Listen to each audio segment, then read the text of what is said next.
tuviste y tenés una presencia muy marcada en el exterior, como docente, pero también como conferencista, como realizador, por supuesto.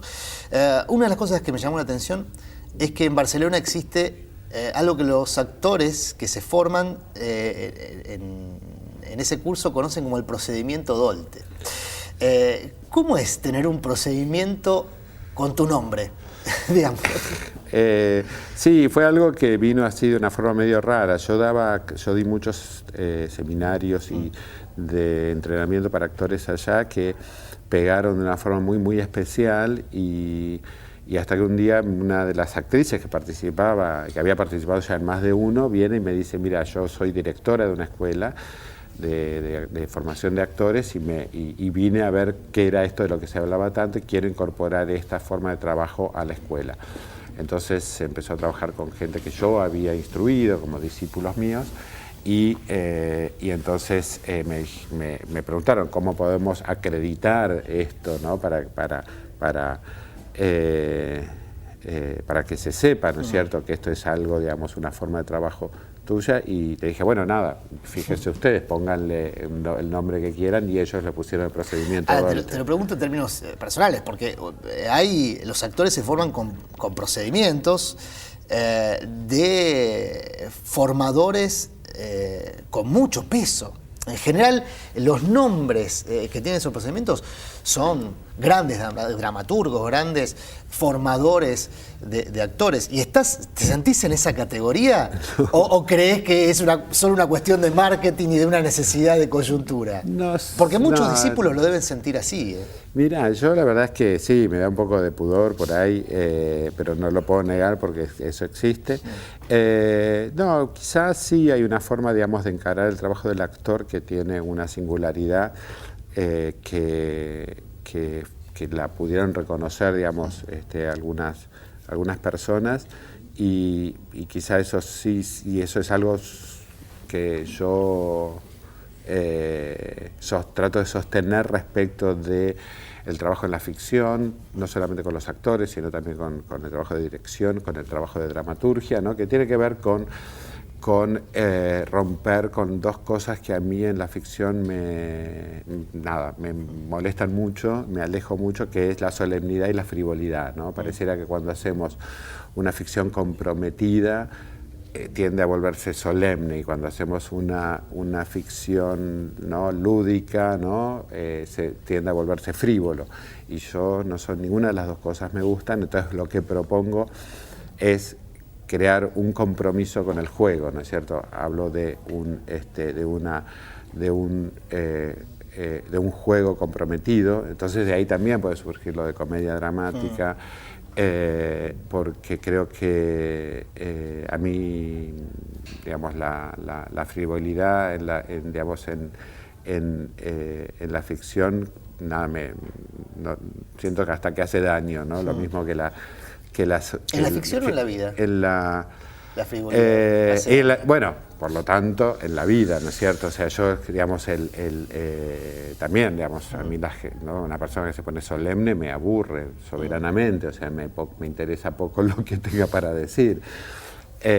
Y por eso es tan importante, digamos, por suerte, en algunos aspectos, los tiempos que vivimos, donde ciertos espacios que eran recontra solemnes, desde el lugar que ocupa el Papa, por decir algo, ¿no? O lo que es un presidente de la nación. Me acuerdo cuando Alfonsín dijo, bueno, basta de tanto excelentísimo señor presidente. O sea, saquémosle solemnidad a la cuestión, ¿no? Perdón, ¿cómo te llevas con la política, ahora que mencionás a Alfonsín? Yo creo que en la política, como en tantas cosas, como también en el arte, lo más difícil es tener un pensamiento propio, es decir, no estar pensando en lo que dice el vecino, o lo que dice mi papá o mi pareja, ¿no? Creo que poder pensar en sí mismas las cosas y poder decir esto, yo pienso sobre esto, esta cosa o aquella. Yo tengo la sensación de que estamos en una época en donde todo el mundo se puede manifestar como si supiera, ¿no? Es decir, hay cosas que de pronto me preguntan, ¿y qué opinás de tal o del caso Nisman? Y yo digo, yo creo que la justicia se tiene que ocupar porque son los que saben, o sea, mi opinión es una opinión tan silvestre, ¿no es cierto? Que seguramente va a ser muy prejuiciosa y no, digamos, y es muy difícil. Yo cuando, por ejemplo, pasó lo de Nisman, yo estaba fuera del país y entonces, claro, no tenía como los referentes, decir, a ver qué opinan mis amigos sobre esto, y agarré y me leí todo el libro de las 300 páginas, me acuerdo, estaba en el hotel y cada vez que llegaba iba leyendo un poco, para tratar de yo tener, algún tipo de pensamiento y opinión. ¿Te gusta tener una idea propia, política? No agradar necesariamente con esa idea, no usás o no manipulás esa idea en función de quién tenés al lado, de quién es, en tal caso, tu interlocutor circunstancial, y te interesa la política más allá de después emitir o no una opinión. Digamos, sos muy respetuoso de emitir una opinión.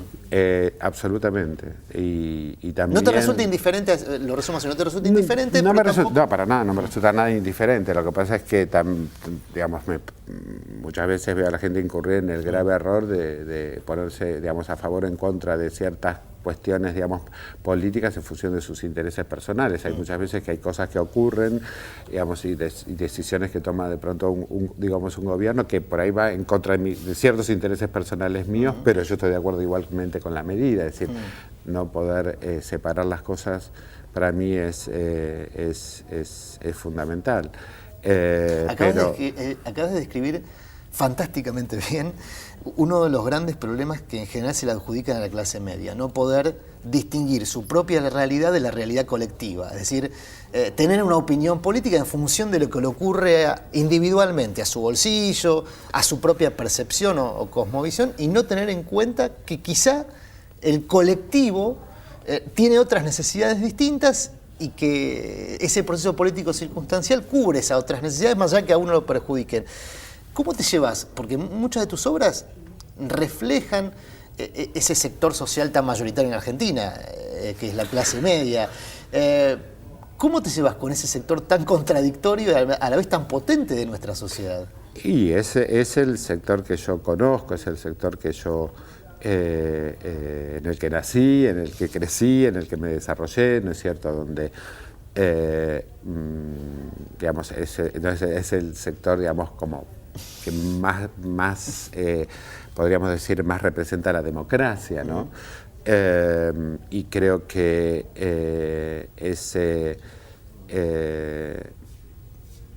escribir sobre esto, digamos, no tiene que ver tanto, digamos, con lo que yo pienso, digamos, yo no es que te quiero transmitir cuando escribo, digamos, determinadas ideas acerca de una coyuntura, ¿no es cierto? Para mí el arte tiene que hablar de la realidad, pero no de la actualidad. Es decir, y a veces se confunde realidad con actualidad, ¿no es cierto? Que son cosas completamente diferentes, ¿no es cierto? La realidad de un país puede ser X y su actualidad puede ser muy diferente. Es decir, podemos tener una actualidad, digamos, muy jorobada porque los hechos actuales son controvertidos o lo que sea, pero la realidad, digamos, política de un país puede ser muy diferente y puede ser, ¿no es cierto?, muy buena, ¿no? Uno puede pensar que la actualidad política de Estados Unidos está bastante mal, pero que la realidad de Estados Unidos es completamente distinta. Leí por ahí que decías, o habías dicho en alguna oportunidad, que vos no vas al teatro para educarte o para ilustrarte. Infiero que vas para entretenerte en algún punto, y que también decías, no hay que escribir o no hay que hacer teatro para dar un mensaje necesariamente. Primero, ¿esto es así? ¿Te sacaron de contexto? No, está bien dicho. No, claro, yo digo, yo no voy al teatro a ser más culto, eso es un poco la frase que creo que levantaste. Y es cierto, si puedo salir más culto, pero no voy para ser más culto, voy.